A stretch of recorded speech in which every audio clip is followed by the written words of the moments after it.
word nerd, wordsmith, wordy, wordless. Oxford Dictionary says a word is a single, distinct, meaningful element of speech or writing, used with others or sometimes alone. We say each one matters.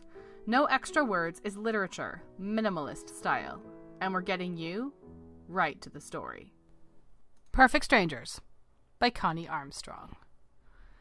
When the doorbell rang one frosty December evening, Pop grumbled about who would be coming to the door after dark. I trembled inside, hoping Santa had decided to drop by a week early. As the oldest, I got to stay up till 9. My brother had to be asleep an hour before me, and my baby sisters went to bed at 7:30. They were all tucked away for the night when destiny called. I stood in my favorite Flintstones flannel pajamas as my dad ushered in the strangers. "Honey," he called out to the kitchen, "we have company." Mom came out, apron tied over her house dress, patting her hair. She was wearing her slippers and had taken her jewelry off for the night. She looked flushed. "Dear, these are the Gundersons. They bought the Howard place next door." I had been devastated when my best friend Arlo Howard had to move to Florida right before school started. His dad was going to be some big whiz in the new space program. I blamed John Fitzgerald Kennedy for saying last year we needed to go to the moon. "Oh, how nice. It's a wonderful house. I'm sure you'll be very happy." Mom was wearing a tight grin. "Do you have any children, Mrs. Gunderson?" "Please call me Carol. We have a daughter, Evelyn. She's 10, but she's shy. She's waiting on the porch for us." The dads were talking work, and I got a sick feeling in my stomach. I knew what would be coming next. I was right. "Out in the cold? That's terrible. My Ricky here is 10, so they'll be in the same class at school." I got the look that says, "Do what I say or else." "Son, put on your coat and galoshes and go introduce yourself." Mom turned right back to her conversation with Mrs. Gunderson, so I had no hope of objecting. Now I had to go talk to some girl. Stupid Kennedy. I found her huddled in the corner of the porch, shivering. "Hey, are you Evelyn?" I asked, as if there were any other 10-year-old girls waiting on my front porch. She nodded. A big, soft brown curl slipped from beneath her hat and fell into her surprisingly blue eyes. My mom says you should come in. It's too cold." Despite the frigid air, I felt oddly warm. The girl didn't move. She reminded me of when my cat got stuck up in the big oak tree out back and was too scared to climb down. I had to crawl up after her. "It's okay. I'm Ricky. We can walk to school together, if you want." She still looked scared. "It's a real good school. The teachers are nice, except for mean old Martin, but he's the third-grade teacher, so you won't have to worry about him." I tilted my head to one side and waited for some response. Evelyn looked at her shoes, the patent leather kind all the girls were wearing. I noticed they were the exact same brown as her hair. "Mom packs my lunch for me. Usually peanut butter," I laughed. "I left my lunchbox in the driveway and Pop drove over it, so I got a brand new one with John Glenn on it. You want to see?" Those big blue eyes lit up, and she nodded. As she started for the door, her foot slipped on a patch of snow. I reached out and took her by the arm to help her inside. Her coat was really soft, like a baby kitten. By the time we got in, my brother was out of bed, talking a mile a minute, and the twins toddled out in their nightgowns, holding hands, tiny matching bookends. Mom made hot cocoa and popcorn, while I showed off my room and school things to Evelyn. It was a good night. I remember that cold night, so long ago, as I watched my grandchildren playing in front of the fire, excited for Christmas, sipping hot cocoa, and munching on popcorn prepared by my lovely wife, Evelyn. I send a wink to those still surprising blue eyes. Thank you, President Kennedy.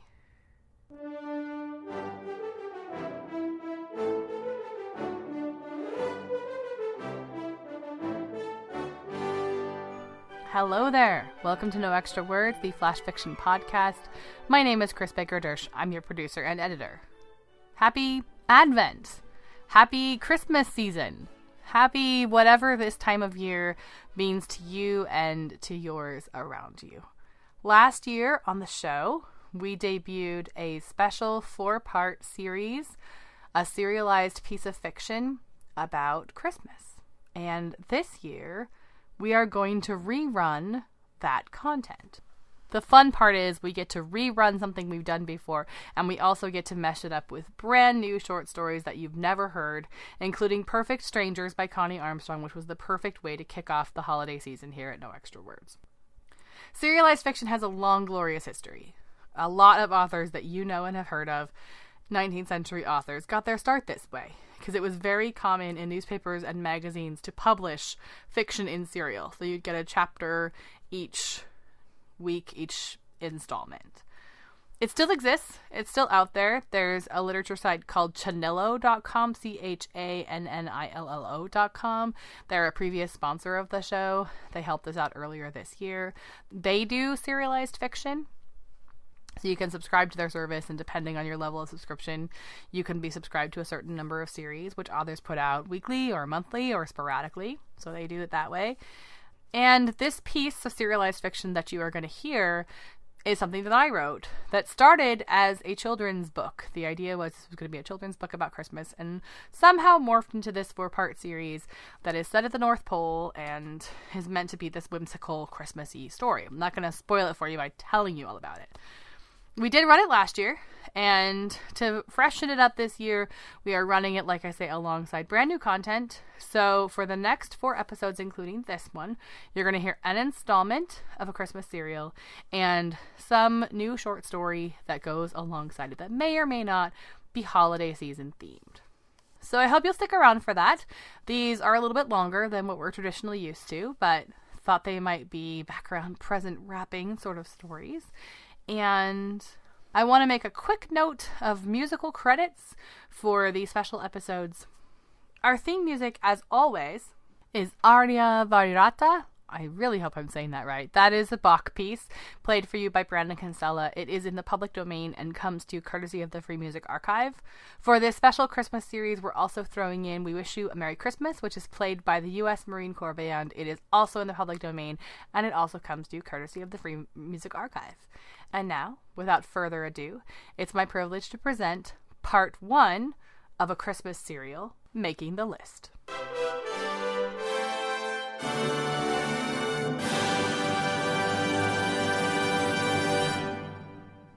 A Christmas Serial Part 1, Making the List. Tweedledum and Tweedledee are in a snit about something, insisting to see you as soon as possible, the boss's secretary announced, barging into his office without knocking and dropping a stack of papers onto his desk. The boss looked up. Can't it wait until... But she had already gone, ushering in the 2 main causes of his heartburn as she left. Sir, barked the shorter one, we need to change protocol immediately. If I had been informed what was going... Some people, he paused only half a breath to glare at his counterpart, do not understand the necessity of following the rules that govern security in this facility. We may be in imminent danger as we stand. What? The taller of the 2 had poked him in the side, indicating the boss's hand held out like a stop sign. Gerald, said the boss. Alexander, I just got to this meeting, remember? Catch me up, please. He, Gerald pointed a bony finger at Alexander's nose, needs to tell you something. Well...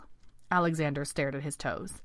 I was at work in the center early this morning, and I noticed 2 boys headed our way.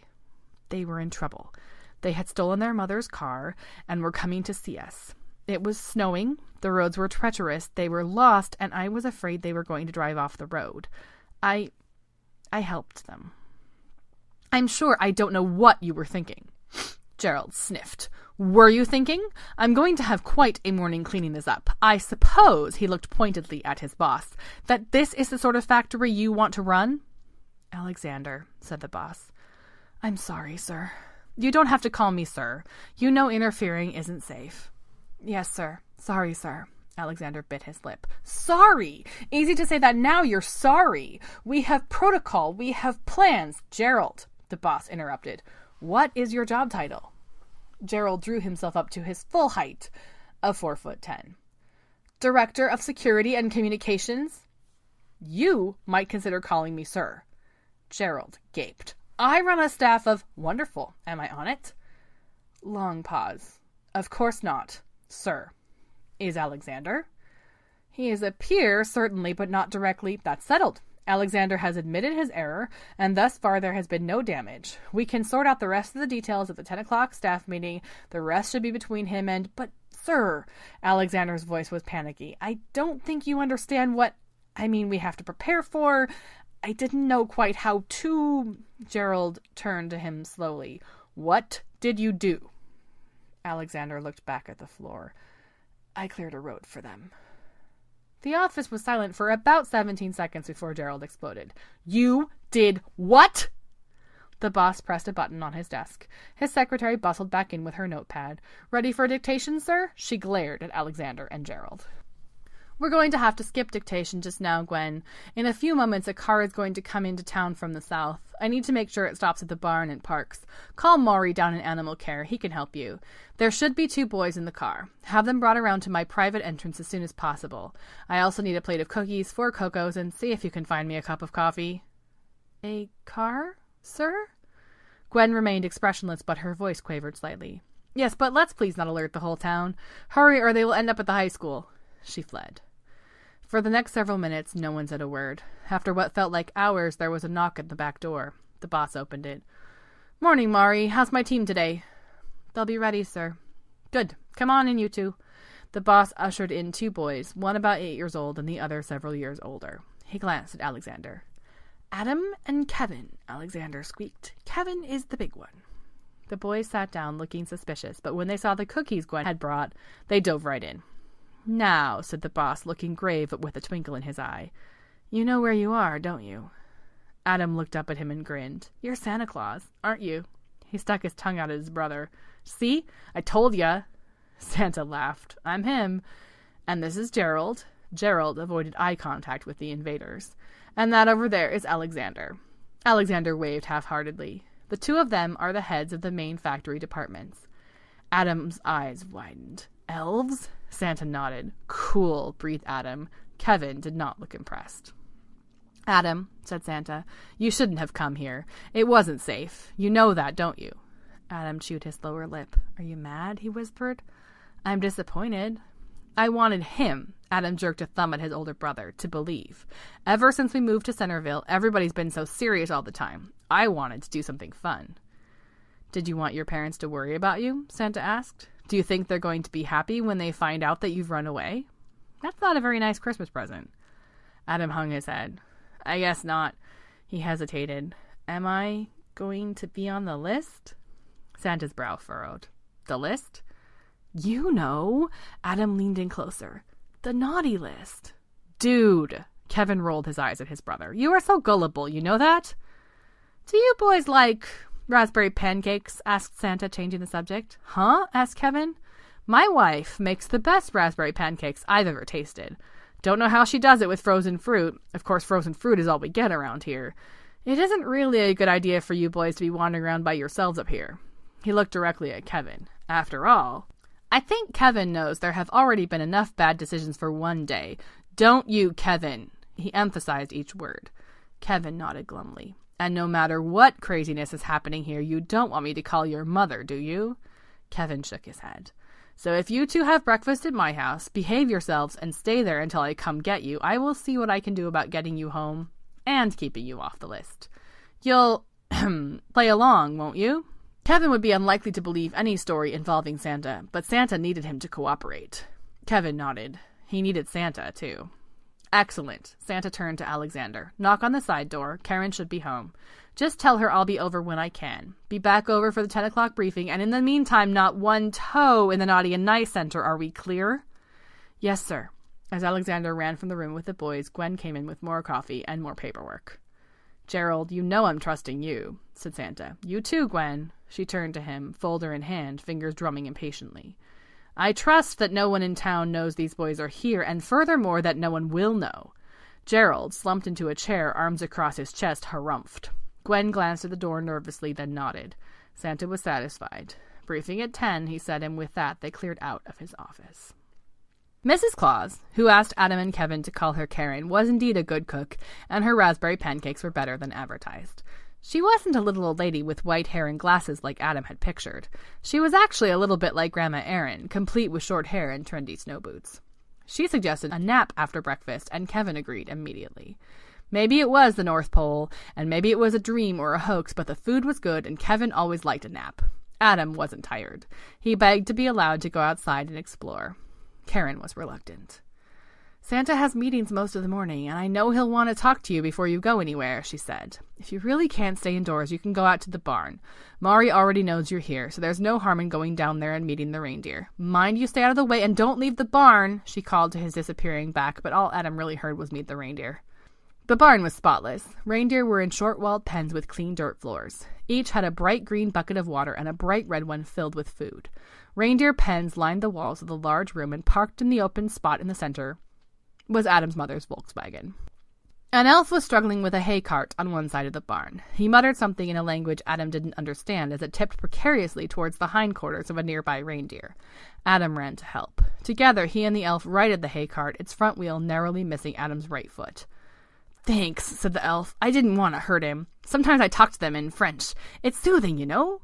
You work here?" Adam stared at him wide-eyed and shook his head.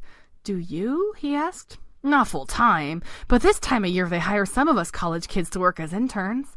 My artistic crafts professor says I have no special gift for the arts, and my people and perceptions professor says I have no special gift with people. So they were kind of hoping, that I have a special gift with animals. I think I do," he went on eagerly, "because when I speak French to them, it's like they understand me, and no one ever spoke French to them before." "Do they talk back?" The elf hooted with laughter, startling the reindeer next to him into knocking over its water bucket. This spilled onto the reindeer next to it, which let out a large snort and kicked the wall of its pen, sliding it out of place and knocking an unfortunate elf who was tending the hoof of another reindeer into the hindquarters of his patient. The elf glared at Adam and his companion, who did not notice. "Ach, that was funny," he said, wiping his eyes. "Imagine a reindeer talking. Only thing reindeer do is fly. Now an elf can shine the stars, or inspire a symphony, can move 10 times as fast as any animal on earth and make beautiful creations or inspire great discoveries. I once saw an elf hold an entire apartment building on one shoulder. He was that strong. But you've never seen an elf that can fly, and that's what reindeer do." Adam nodded as though he understood. The elf, meanwhile, was staring at him as if he'd just figured something out. "You're not. You are what they say, aren't you? It's true, isn't it? I'm Adam," offered Adam, "from Centerville." The elf rushed forward to shake Adam's hand and pushed him into a reindeer who turned and glared at him. "I'm Marvin. It's nice to meet you. Don't mind Mo. She doesn't have the energy to hurt you. Why, I never would have believed it to be true, but here you are, and in my department." Adam wished Marvin would speak just a little quieter.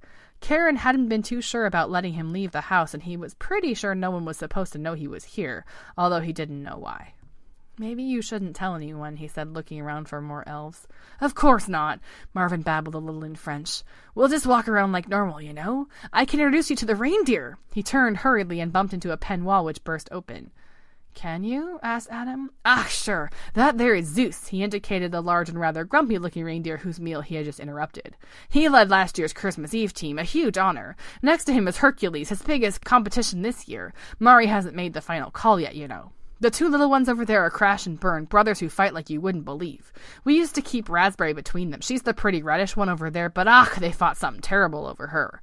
The one on the far side is Go, fastest reindeer Mari's ever seen. We call the scrawny one Mystery, and next to her is Indecisive, short for indecisive, 'cause she's never sure which direction she's headed, Paquito is the big one. That's Miguel's idea of a joke. Tank is bigger than Paquito, but Paquito is still growing. Joey's the youngest, but Half Pint over there is the smallest. Teeter is the oldest, teetering on the edge of retirement, Mari would say. Ali is the gentlest, and Guess is the nicest. I got to name this one. Call her Play." "Play?" "Short for s'il vous plaît. That's please in French, 'cause I'm always begging her to please cooperate, And this guy," he stood proudly by a pen in the corner, "is the real leader. Led the Christmas Eve team 4 years in a row until last year, a record. We just call him Mister." "Wow." Adam looked up at the reindeer. "But where's Rudolph?" "Who?" Marvin looked confused. Like the song. Dasher and Dancer and Prancer and Vixen, Comet and Cupid and Donner and Blitzen, but do you recall the most famous reindeer of all? Rudolph the Red-Nosed Reindeer?" Marvin shrugged. "Must be an old team. Like I say, I'm just in training, "So you use, different reindeer every year?" "Ah, sure. It's rare for a reindeer to do more than one Christmas Eve run in their life. We ship a lot of stuff with reindeer, though. Nothing leaves Christmastown unless it's carried by reindeer." "Whoa." Adam wondered if he would get to ride a reindeer home. Marvin winked at him. Want to try? Really? Why not? The sleigh's being repaired right now, and a few of these guys could use a workout. I'm treating Gordy's leg, so I'll ride him. You take Mariner. He's good with beginners. He led Adam to a pen in the back. Adam looked uncertainly at the reindeer. It's okay, Marvin said. Just climb on his back and hold on to his antlers. Attaway. Now lean forward. He'll walk when he feels it. Sure enough, the reindeer's bulky shoulders shifted under Adam's legs. Marvin jumped onto a nearby reindeer, nearly catapulting over its back and back onto the floor on the other side, but somehow he managed to hold on and follow Adam out the door. Mariner's hooves began to float off the ground, just a few inches at first, then higher and higher until the ground dropped away and Adam could feel nothing but the wind on his face and hear nothing but Marvin's whoops as he and Gordy flew circles around them. Just flying in a straight line was enough for Adam. Holding on tight, he tried to open his eyes, blasted shut by the wind, and really see that he was flying over the North Pole on one of Santa's reindeer. He peeked down at the town below. Mariner's pace began to slow, and Adam could no longer hear Marvin yelling. As the reindeer's hooves touched the ground, he could see Karen Claus, hands on her hips, watching his every move. Adam gulped. Oops. Santa? At the sound of Gwen's voice, Santa ducked his head behind the papers piled on his desk. He'd been meaning to wander over to the Naughty and Nice Center. Perhaps she'd think he was already gone. Patty is here to see you, she said, sweeping the papers he'd spent the morning organizing into one stack and placing them on top of his inbox. Patty? He asked, still looking at the papers. Gwen smiled. Allowances must be made for Santa, as he was, of course, only human. If he were an elf, he'd remember the name of everyone in Christmastown, whether they worked for him or not. Patty teaches at Little Stockings Primary School. Her father used to work on the 4th floor, although that may have been before your time. She's here with some drama about the whole youth population of Christmastown going down the tubes. I'll get rid of her if you like. No, Santa had been expecting this. Every elf who knew about the morning security breach had strict instructions to tell no one, so there was no doubt that all of Christmastown knew. The more conservative elements of the community had to be up in arms. Show her in. Gwen raised one eyebrow but did not protest. She opened the door for the visitor as she exited. Sir, said the elf without waiting to be acknowledged, I am a teacher here in Christmastown. I know my position hardly qualifies me to approach you directly, but I felt I must. I care very much about outside influences on our children. I have come to implore you, she took a deep breath, to tell me these rumors I have been hearing are untrue. Certainly you cannot be harboring, she lowered her voice, human children.